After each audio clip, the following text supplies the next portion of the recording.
अस्सलाम वालेकुम ख़वातीन हज़रात, मैं हूं आपका मेज़बान सुमैर। तो आज के नए प्रोग्राम में हम आपको खुशामदीद कहते हैं। दोस्तों, जैसा कि आप सभी जानते हैं कि पिछले दिनों मैंने इकरा कंवल यानी कि एस्ट्रोलॉजी पर 3-4 वीडियोस बनाई हैं, जिसकी वजह से लोगों ने मुझ पर भी बहुत ज़्यादा तनकीद की, मुझसे भी कुछ ऐसे सवाल किए जिनको आज की इस वीडियो में मैं क्लियर करना चाहूँगा।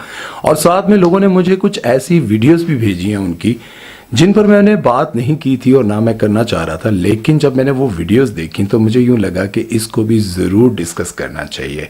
और वो ऐसे सवालात थे जो कि एक बेटी अपने बाप से कर रही थी, और उन सवालात को सुनने के बाद मुझे यूं लगा कि यार ये बहुत गलत बात है। हो सकता है इन्हीं सवालात को सुनने के बाद बहुत सारी बेटियां अपने बाप को इसी नज़र से देखना चाह रही हों और वो सोच रही हों कि काश हमारे वालिद भी इसी तरह हो जाए हमारे साथ। और साथ में लोगों ने मुझसे ये भी पूछा, क्या एस्ट्रोलॉजी यूट्यूब चैनल ज्यादा पैसे कमाता है या फिर डकी भाई ज्यादा कमाते हैं? और साथ में इकरा कंवल का एक पुराना वीडियो क्लिप भी वायरल हो रहा है जिसमें वो शावीर जाफरी के साथ पॉडकास्ट करते हुए एक ऐसी बात कर जाती है जिसे सुनने के बाद यकीनन मुझे भी अच्छा नहीं लगा, आप लोगों को भी अच्छा नहीं लगा होगा। इसी वजह से उस वीडियो क्लिप को लेकर बहुत ज्यादा लोग उनसे नाराज भी हैं। और फिर साथ में मुझे लोगों ने ये भी कहा कि आप हमें इन्हीं से क्यों मोटिवेट होने के लिए कह रहे हैं, इन्हीं की वीडियोस को देखने के बाद आप ये क्यों कह रहे हैं कि देखें कैसे जिंदगी बदलती है। आज की इस वीडियो में इन सारी बातों को मैं आपको क्लियर करने जा रहा हूं और आपको बताने जा रहा हूं कि ये सारे मामलात हैं क्या, सारे सवालात और इनके जवाबात क्या हैं। तो वीडियो को एंड तक देखिएगा। भाई, सबसे पहले तो हम हीरा फैसल के बारे में बात कर लेते हैं, जो इकरा कंवल की छोटी बहन है और लोग उनको बहुत ज्यादा पसंद भी करते हैं। लेकिन उन्होंने अपने वालिद मियां फैसल के साथ कुछ ऐसे सवालात किए हैं जिन्हें सुनने के बाद यकीन जाने मुझे बड़ा गुस्सा आया और मुझे बड़ा अजीब सा लग रहा था। वो सवाल अपने वालिद से ये करती हैं, क्या मैं बॉयफ्रेंड रख सकती हूँ? उनके वालिद कहते हैं फिर मैं भी रखूंगा, और वो आगे से कहती है आप फिर बॉयफ्रेंड तो नहीं रखेंगे ना। फिर वो अपने वालिद से पूछती हैं क्या मैं स्मोकिंग कर सकती हूँ? तो उसके वालिद कहते हैं मेरे साथ बैठकर। फिर वो कहती हैं क्या मैं रात को लेट नाइट घर पर आ सकती हूँ? तो वो कहते हैं जब मर्जी आओ, पर आना घर पर ही है।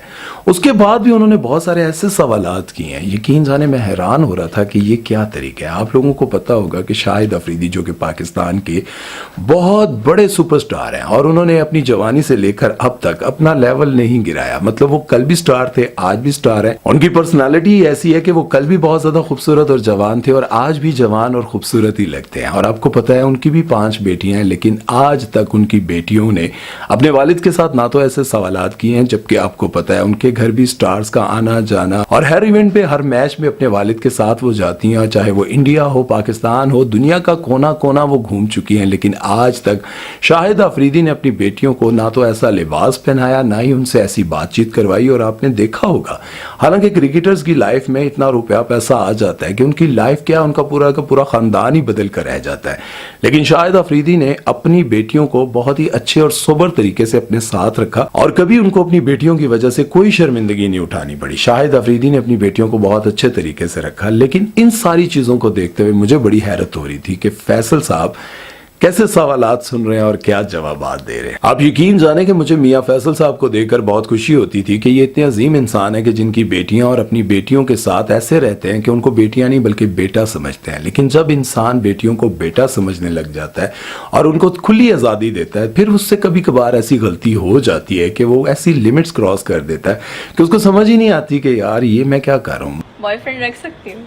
अकेली नहीं हैं? मैं भी रखूंगा। आप बॉयफ्रेंड थोड़ी रखेंगे फिर। मैं एक बेटा होने के बावजूद अपने वालिद से कभी ऐसा सवाल नहीं कर पाया कि मैं उनसे ये कह सकूं कि मैं सिगरेट पी सकता हूँ। अगर मैं ये जो सवाल किया होता ना, आज मेरी हालत कुछ और होती। और जैसा कि आप सभी जानते हैं कि इकरा कंवल की जब से शादी स्टार्ट हुई है तब से लेकर अब तक इनकी वीडियो हर जगह पर ट्रेंड कर रही होती है। लेकिन आपको पता है कि एक ऐसा वीडियो क्लिप जो कि बहुत ज्यादा वायरल हो रहा है, उसमें दिखाया ये गया है शावीर जाफरी के साथ एक पॉडकास्ट कर रही होती है और एक इंडियन फिल्म है जिसका नाम है 1921। उसका एक गाना है सुन ले जरा, इस तरह से ना। तो वो कहती है कि जब भी मैं उस गाने को सुनती हूँ तो मुझे यूं लगता है कि इस गाने में अल्लाह मुझसे मुखातिब हो रहे हैं और अल्लाह मुझे कह रहे हैं कि सुन जरा, तू परेशान ना हो। और इस तरह उनका ये जुमला सुनने के बाद मैं बहुत मायूस हुआ कि अच्छी खासी पढ़ी लिखी हैं और समझदार भी हैं और अल्लाह ने इनको इतनी कामयाबी भी दे दी है, तब ये इस तरह की बात कर रही हैं। और इस तरह की बात करते हुए इनको 100 बार सोचना चाहिए था कि मैं किस बात को किस से रिलेटेड कर रही हूँ। आप जरा वो गाना सुने और साथ में इकरा का वो जुमला भी सुने और उसे सुनने के बाद आप मुझे बताएं कि इसमें ऐसी क्या रूहानियत वाली बात थी जो कि दिल को जाके लगती थी। तो प्यार कर, इजहार कर। एक गाना है वो मेरे ख्याल से वो इंडियन गाना है सुन ले जरा। ہاتھوں میں تیری ریکھاؤں سا. یہ جب میں گانا سنتی ہوں مجھے ایسا لگتا ہے کہ اللہ تعالیٰ انسان سے کنورزیشن کر رہا ہے, جو اس نے وہ لکھا اس طرح سے ہوا ہے کہ ہوں پیار تیرا, ہوں پیار تیرا ہوں میں. مطلب وہ یہ کہ اللہ تعالیٰ بندے کو کہہ رہا ہے کہ مجھے ٹائم تو دو, کہیں سے کچھ تو کرو, میں ہی ہوں, مجھے تم ہاتھوں میں تیرے ذرا. اللہ بندے کو کہہ رہا ہے کہ میں وہ ہوں. مانا کہ جب انسان پریشان ہوتا ہے, مشکل میں ہوتا ہے, تو اللہ اسے کہیں نہ کہیں کوئی نہ کوئی ایسا کلام آیت ضرور سنوا دیتا ہے. جب آپ لوگ کبھی بھی موبائل آن کرتے ہیں اور آپ کے سامنے کوئی ایسی آیت آ جاتی ہے جس میں اللہ تعالیٰ بہت واضح طریقے سے کہہ رہا ہوتا ہے کہ تم پریشان نہ ہو, میں تمہیں اکیلا نہیں چھوڑوں گا, میں تمہاری مدد کرتا رہوں گا, میں تمہارا ساتھ دوں گا. بہت ساری جگہوں پر قرآن کی ایسی آیات آ جاتی ہیں. جب بھی آپ کبھی پریشان ہوتے ہیں, اور آپ فیل کر لیجئے گا کہ جب بھی آپ فیس بک کھولیں گے, ٹک ٹاک کھولیں گے, یا پھر کوئی بھی ایسا پلیٹ فارم کھولیں گے, یا آپ راستے میں جا رہے ہوں گے تو کسی گاڑی پر کوئی ایسی چیز لکھی ہوئی آپ کو مل جائے گی جسے پڑھنے یا سننے کے بعد آپ کے دل کو تسلی ملے گی. لیکن کوئی ایسا گانا سننے کے بعد مجھے یوں نہیں لگتا کہ آپ کے اندر روحانیت طاری ہوتی ہو. اور ایک اور سوال جو کہ لوگوں نے مجھ سے بہت زیادہ پوچھا وہ یہ تھا کہ ڈکی بھائی زیادہ کماتے ہیں یا پھر اقرا کنول, یا پھر ان میں سے کون سی بہن ایسی ہے جو کہ زیادہ کماتی ہے. تو میں آپ کو پہلے یہ بتاتا چلوں کہ ڈکی بھائی کا ایک چینل ہے اور سسٹرالوجی ان کے تقریباً 5 سے 6 چینل ہے. مطلب ان کی والدہ کا, والد کا, ساری بہنوں کا, اور اقرا کے ہسبینڈ میر, کیا نام ہے, اقرا کے ہسبینڈ اریب کا بھی یوٹیوب چینل ہے. لیکن اگر ہم بات کریں سسٹرالوجی جو کہ ان کا مین چینل ہے, تو وہاں پر اگر آپ جا کر دیکھتے ہیں تو ان کی ایک ویڈیو وہ 23 منٹ 25 منٹ 30 منٹ تک کی ہوتی ہے, اور ایک دن میں 2 ویڈیوز بھی لگ جاتی ہیں. اور ڈکی بھائی کی اگر آپ ویڈیوز دیکھیں تو وہ دن میں ایک ہی لگتی ہے, اور وہ 8 سے 9 منٹ کی ہوتی ہے.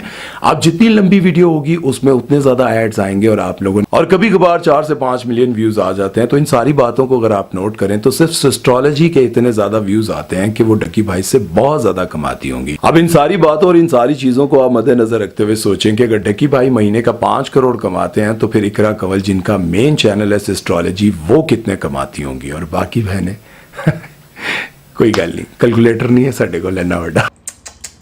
اور ایک اور کلپ جو کہ لوگوں نے مجھے انسٹاگرام پر بہت زیادہ شیئر کیا, اور انہوں نے کہا کہ آپ نے اس پر بات کیوں نہیں کی, جس میں اقرا کہہ رہی ہیں کہ ہم ساری بہنوں میں سے سب سے زیادہ جو لڑکے ہیں وہ عاشق ہیں ہیرا کے. ہیرا جہاں بھی جاتی ہے لڑکے اس کے پیچھے پڑ جاتے ہیں اور لڑکے اس کے دیوانے ہیں. تو بات وہی آ جاتی ہے کہ یہ جس طرح کی بھی زندگی جی رہی ہیں یا جس طرح کی بھی باتیں کر رہی ہیں, تو میں نے کب آپ لوگوں کو کہا کہ آپ ایسا جئیں یا پھر ایسی باتیں کریں. میں تو آپ کو صرف یہ کہنا چاہ رہا تھا کہ آپ بھی اپنی زندگی میں اسٹرگل کرتے رہیں, کبھی بھی اپنے آپ کو مایوسیوں کے دائرے میں مت لے کر جائیں. ہو سکتا ہے کہ آپ ہی کسی وقت کامیاب ہو جائے. اور ساتھ میں مجھے ایک اور بات جو کہ مجھے کہنی چاہیے, ان کی جو چھوٹی بہن ہے وہ آج سے 1-2 سال پہلے بہت چھوٹی چھوٹی منی سی بچی لگا کرتی تھی, لیکن جب اس کو لگا کہ جب تک میں بڑی نہیں ہوں گی, میری فین فالوئنگ بڑی نہیں ہوگی, تو اس نے اپنی ڈریسنگ, اپنا میک اپ اور یہ ساری چیزیں ایسی کرنے لگ گئی کہ وہ دیکھتے ہی دیکھتے انہی کی جیسے لگنے لگی.